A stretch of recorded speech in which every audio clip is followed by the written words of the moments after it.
Boostez votre carrière avec les petites chroniques.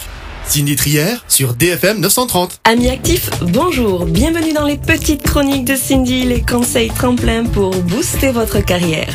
Me voici très heureuse de vous retrouver ce jour pour partager avec vous les 3 premiers commandements de management bienveillant. Un management bienveillant est un management qui consiste à accompagner ses salariés en adoptant une attitude sincèrement positive à leur égard, en basant la relation de travail sur la confiance, le respect et l'écoute. Loin d'être une unique tendance dans l'air du temps, le management bienveillant offre de réels bénéfices, équipes moins stressées, plus engagées et par voie de conséquence plus performantes.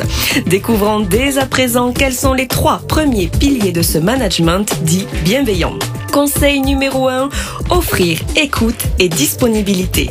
Le manager bienveillant doit commencer par écouter ses salariés. Pour cela, il ne doit pas hésiter à se rendre disponible en dégageant par exemple un temps privilégié par le biais de réunions ou d'entretiens, mais aussi en communiquant autour du fait que votre porte est ouverte. Concrètement, laissez vraiment la porte ouverte de votre bureau, pas seulement métaphoriquement. Cela renvoie le message que la communication est possible et ce, à tout instant. Quand un salarié vous fait une confidence, faites preuve d'écoute active. Fermez votre agenda, ne consultez pas votre ordinateur ou votre smartphone en même temps, ne l'interrompez pas et regardez-le dans les yeux. Une simple écoute réalisée dans une démarche sincère peut apaiser votre écoute, la rendant de fait plus productive. Conseil numéro 2, apportez souplesse et bien-être.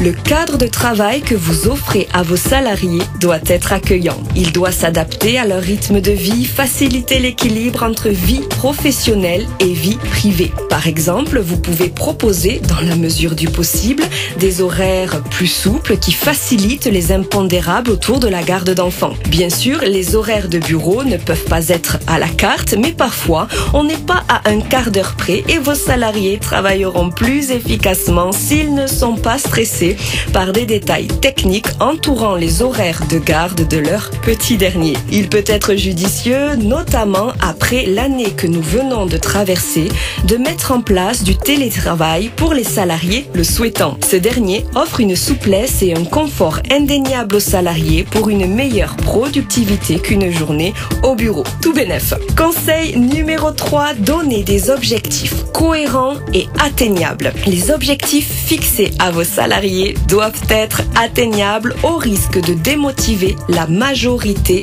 d'entre eux. Vous voici désormais armés, chers auditeurs, pour initier un management bienveillant. Rendez-vous la semaine prochaine pour une nouvelle chronique en lien avec le monde passionnant du travail pour découvrir 3 nouvelles astuces clés à même de renforcer la qualité de votre management. Belle journée à toutes et à tous et à très bientôt pour de nouvelles aventures pro.